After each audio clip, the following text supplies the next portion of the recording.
Okay, so explain who Charlie Ehrlich is for those who don't know and those that are hearing his name for the first time. Charlie Ehrlich is OJ's accomplice, okay? He was also OJ's accomplice in the Vegas robbery in 2007.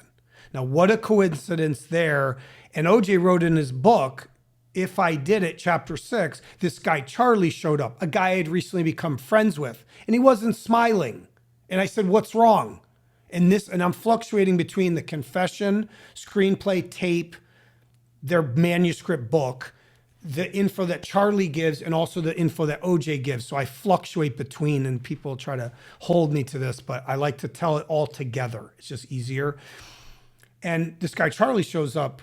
Well, who's Charlie? Well, how does OJ know a cocaine smuggler from the mafia, right? Why does he know a guy named Joey Ippolito from the De Cavalcante crime family, the New Jersey mob? Why does he know this guy too?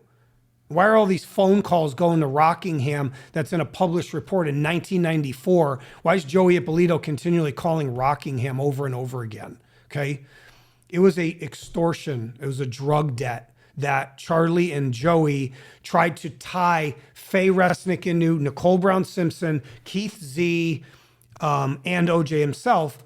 And OJ flips this onto them. It's Nicole's fault. It's Faye's fault. It's this guy, Keith Z.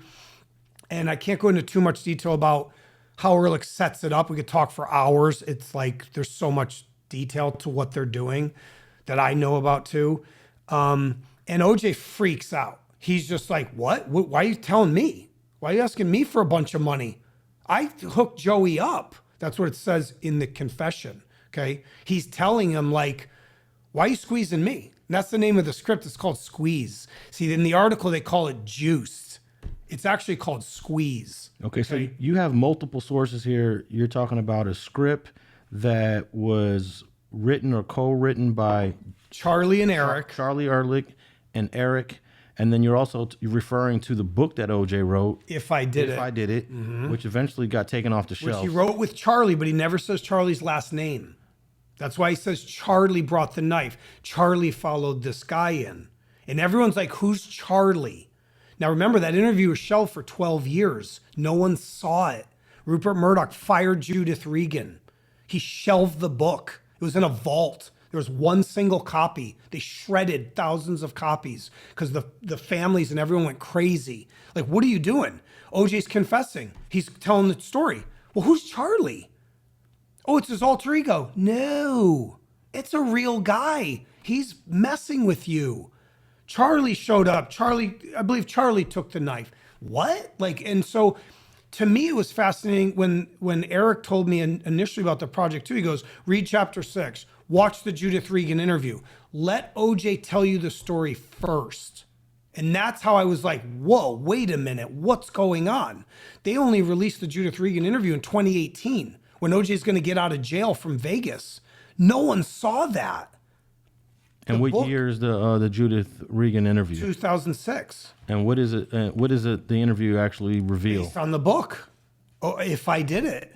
And for about 15 minutes, he talks about Charlie. Charlie's in a panic. Charlie's saying, we got to get out of here. And then he flips it around like, I tell Charlie, we got to get out of here. It's like, who's panicking, OJ or Charlie or both? He's fluctuating it like, I pushed Charlie out of the way. I grabbed the knife. I do remember that portion, taking the knife from Charlie, and the rest I just don't remember.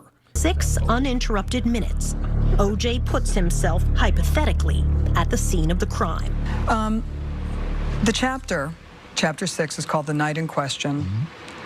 And you write in the book, now picture this and keep in mind that this is purely hypothetical. Hypothetical. Yes. Why don't you tell me what might have happened on the night of June 12th, 1994? And let's just walk through the night. Well, first of all, this is very difficult for me to do this. It was very difficult for me because it's hypothetical. I know and I accept the fact that people are going to feel whatever way they're going to feel. You know, in the book, the hypothetical is... Charlie pulls that up. Charlie. This guy Charlie shows up, the guy who I had recently become friends with. I don't know why he had been by Nicole's house, but it told me you wouldn't believe what's going on over there. And I remember thinking, well, whatever's going on over there has got to stop, right? So we kind of hooked up together, and you know, I'm kind of broad stroking this. We go over. get in the Bronco and go over. Let's just go back and do the details. Where did you I'd park? like to see the detail. You park In the hypothetical, in the alley. Right. You put on a wool cap and gloves. In the hypothetical, I put on a cap and gloves. Right. Yeah. You reached under the seat for? A knife. I always kept a knife in the car for the crazies and stuff because you can't travel with a gun.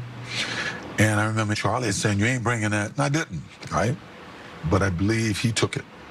Charlie took the knife? Yeah. In the book. Yeah. The back gate, you go through the back gate? Yes. And it was open or broken or? I don't recall. Okay. I go to the front and I'm looking to see what's going on. And I can see that it appears like Nicole had candles all the time. She really did, to keep her overhead down, I think. And music was on, and while I was there, a guy shows up. You know? So Ron Goldman comes in the back gate. Yeah, a guy that I really didn't recognize. I may have seen him around, but I really didn't recognize him to be anyone. In the mood I was in, I started having words with him. He says to you, "I just came by to return a pair of glasses. Judy left them at the restaurant." Yeah, words to that effect, yes. And He was I don't know if I believed it or didn't believe it. It was pretty much immaterial because, you know, I was more concerned about everything that was going on, you know, and was fed up with it, I guess. And You get into a fight. Nicole comes out. a verbal fight. Got a little loud, and by that time, Nicole had come out. And we started having words about who is this guy, why is he here, what's going on. And she says, "This is my house, get the F out of here." Yes, and which I didn't like because, once again, this is the same person. And if you read the book, you'll see some things that happened in the 2 weeks leading up to this that were very, very irritating, you know. And I think Charlie had followed this guy in, wanted to make sure it was no problem, and he brought the knife. As things got heated, I just remember Nicole fell and hurt herself. And this guy kind of got into a karate thing. And I said, "Well, you think you can kick my ass?" And I remember I grabbed the knife. I do remember that portion, taking the knife from Charlie. And to be honest, after that, I don't remember.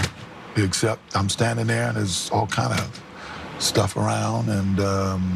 What kind of stuff? Blood and stuff around. You know, I hate to say this, but this is hypothetical. I'm sorry. Right. I know we got to back up again. Right. That's okay. I'm going to back up. This is hard. This is hard. I know. I'm going to back up to try to make people think that I'm. I know. You wrote in the book, "I had never seen so much blood in my life." Yes. Covered. You're covered. The scene. Can you describe it? It's hard for me to describe it. I'm telling you. I don't think any two people could be murdered the way they were without everybody being covered in blood. And of course, I think we've all seen the grisly pictures after. So yeah, I think everything would have been covered in blood. And what goes through your mind at a time like that? I don't know. It's like, what happened? Right. Mm-hmm. You write about removing a glove before taking the knife from Charlie. You know, I had no conscious memory of doing that, but obviously I must have because they found a glove there. And blacking out. Have you ever blacked out before? Not to my knowledge. No. No. Of course, if something like this would take place in anybody's life, if it were to happen, I would imagine it's something that you would probably automatically have trouble wrapping your mind around it. It was horrible. It was absolutely horrible. Then you see bloody footprints and you decide to take off. Yes. Actually, I believe Charlie kept saying, "We got to get out of here." In the book, you describe taking off your shoes, your pants, and your shirt and dropping it in a bundle. Do you remember that? Yes. And do you remember what happens Because what next? are you going to do with it? You know, somebody's got to get rid of, as you may have called during the trial, is that wear the bloody clothes. So somebody had to get rid of the bloody clothes. Right. And you had left your keys and wallet in your pants pocket, and you had to go back and get it? You know, to be honest, I think I know that to be true. Yes, yes. And Charlie is hysterical, screaming, Jesus Christ, OJ, Jesus Christ, and you tell him to shut up? Yeah, he's in a panic. He was in a panic, and I'm telling him to shut up. Let's get out of here. So you get back in the car, you take in your clothes, put them in the bundle? And drove back and it parked a block away because I knew the limo would be there, and came across the backyard through the 2 tennis courts and, came through the house. So you went through the neighbors? Neighbors, yeah. He had a tennis court, then I had a tennis court. And you go into the house, and what happens in the house? I ran upstairs to take a shower. I actually ran upstairs and took some of my bags and came back downstairs and put them out front. And Charlie Ehrlich is someone you personally know. I personally know him. And I've known him for years. And he's known me as other people. Because when you do an investigation, you don't just go to them always as yourself. Okay? And he one time said to me, "You must think I'm really stupid, man." And I'm like, you said it. I know who you are. I'm like, well, you didn't figure it out for 3 years until I told you who I was. So it's hard to explain. It's like they didn't want me to know him personally, so I had to kind of go around the producer's back to begin dialogue with Charlie without letting them know, because I didn't want to I wasn't trying to backstab these people. I was trying to help them. And they tried to snake me out of deals, and they barred me out of studio lot once. They wouldn't let me go to the meeting, even though I set up the meeting. So I got this bad taste in my mouth. And I talked to Charlie days ago. Like, I could call him right now, stick him on this microphone. Usually he'll answer his phone. But he won't admit to any part. He will say, "I don't want to talk about the past." Now, the problem is he's acknowledging that past exists. If you read the articles that have been leaked and printed, he doesn't deny it. He says, "I don't want to talk about the past. The past is the past."